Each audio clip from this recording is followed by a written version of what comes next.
अर्जुन की कहानी। गांव की उस कच्ची सड़क पर हर सुबह धूल का एक गुबार सा उठता था, मानो जमीन आसमान से गले मिलने की कोशिश कर रही हो।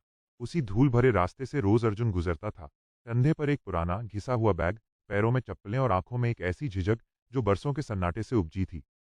अर्जुन गांव का वो सीधा साधा लड़का था जिसे लोग अपनी सुविधा के लिए अच्छा कहते थे। न उसकी आवाज में कोई भारीपन था, न चाल में कोई अकड़। गांव वाले अक्सर कहते, बेचारा बहुत भोला है, ज्यादा बोलता नहीं। पर उस दिन अर्जुन ने एक कड़वा सच सीखा कि जो चुप रहता है दुनिया अक्सर उसे बहरा समझ लेती है। उसकी बात सुनना तो दूर, उसे गिना भी नहीं जाता। बचपन की वो पहली चोट। अर्जुन हमेशा से ऐसा नहीं था। बचपन में उसके पास सवालों की एक पूरी पोटली थी। वो जानना चाहता था कि बादल क्यों गरजते हैं और चींटियां हमेशा लाइन में क्यों चलती हैं। एक दिन स्कूल में मास्टर जी ने एक कठिन सवाल पूछा। अर्जुन को जवाब पता था। उसने हाथ उठाया और बिना डरे बोल पड़ा। मास्टर जी को शायद अर्जुन का आत्मविश्वास चुभ गया। उन्होंने डंडा उठाया और पूरी क्लास के सामने उसके हाथ लाल कर दिए। घर आकर सिसकते हुए उसने माँ से कहा, माँ, मैंने तो बस सही जवाब दिया था। माँ ने चूल्हे की आंच धीमी करते हुए रोटी पलटी और भारी मन से कहा, बेटा, हम जैसे छोटे लोगों के मुंह से निकले शब्द अक्सर दूसरों को शोर लगते हैं। अपनी सलामती चाहते हो तो चुप रहना सीख लो। वो बात अर्जुन के मन में एक जहरीले बीज की तरह जम गई।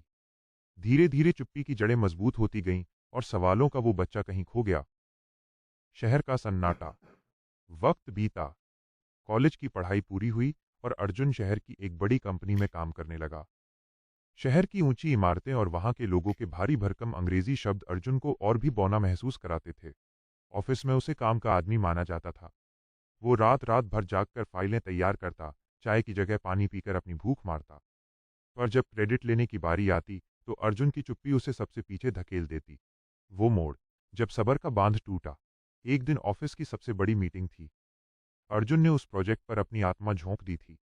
बॉस ने कमरे में नजर घुमाई और पूछा, क्या किसी के पास कोई नया आइडिया है? अर्जुन का दिल जोरों से धड़का। उसके दिमाग में एक बेहतरीन योजना थी। अंदर से आवाज आई, आज बोल दे अर्जुन। पर तभी माँ के शब्द कानों में गूंजे, चुप रहना ही अच्छा है। वो झिझक गया।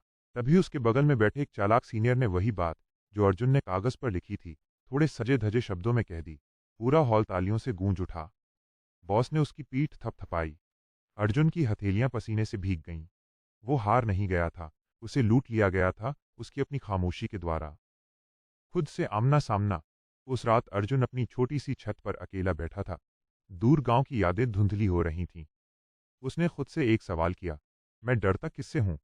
लोगों के हंसने से या खुद के मिट जाने से? उसे एहसास हुआ कि माँ ने उसे चुप रहना सिखाया था ताकि वो सुरक्षित रहे, पर इस सुरक्षा ने उसे एक जिंदा लाश बना दिया था।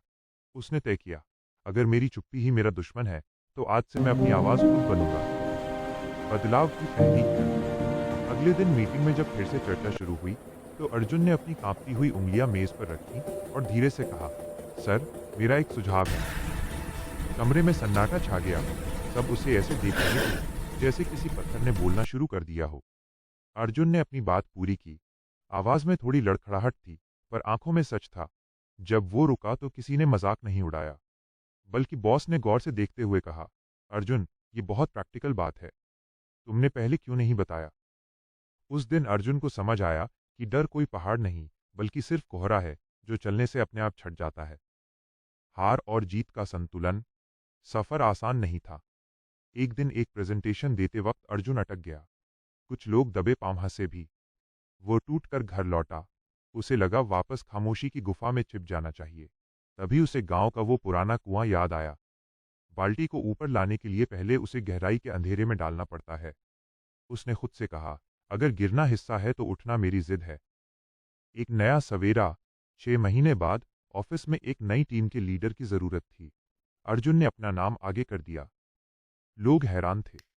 इंटरव्यू के दौरान जब उससे पूछा गया कि हम तुम पर भरोसा क्यों करें, अर्जुन ने मुस्कुराकर कहा, क्योंकि मैं उस अंधेरे से लौटकर आया हूं जहां मेरी अपनी कोई आवाज नहीं थी। जो इंसान खुद को जीत सकता है वो किसी भी लक्ष्य को जीत सकता है। रिजल्ट आया। अर्जुन लीडर चुन लिया गया। माँ का एहसास। उस रात अर्जुन ने गांव फोन किया। माँ को जब सारी बात पता चली तो फोन के उस पार थोड़ी देर सन्नाटा रहा। फिर माँ की रूंधी हुई आवाज आई, बेटा, मुझे लगता था कि चुप रहना ही जिंदगी है, पर आज तूने सिखा दिया कि चुप रहकर नहीं, अपनी जगह पर खड़ा होकर जीना ही असली जिंदगी है। अर्जुन छत पर गया। रात की ठंडी हवा आज भी वैसी ही थी, पर अर्जुन बदल चुका था। उसे अब पता था कि जो ज़मीन से जुड़े होते हैं, वे अगर एक बार अपनी सही जगह पर खड़े हो जाएं, तो पूरी दुनिया की आंधी मिलकर भी उन्हें अपनी जगह से हिला नहीं सकती।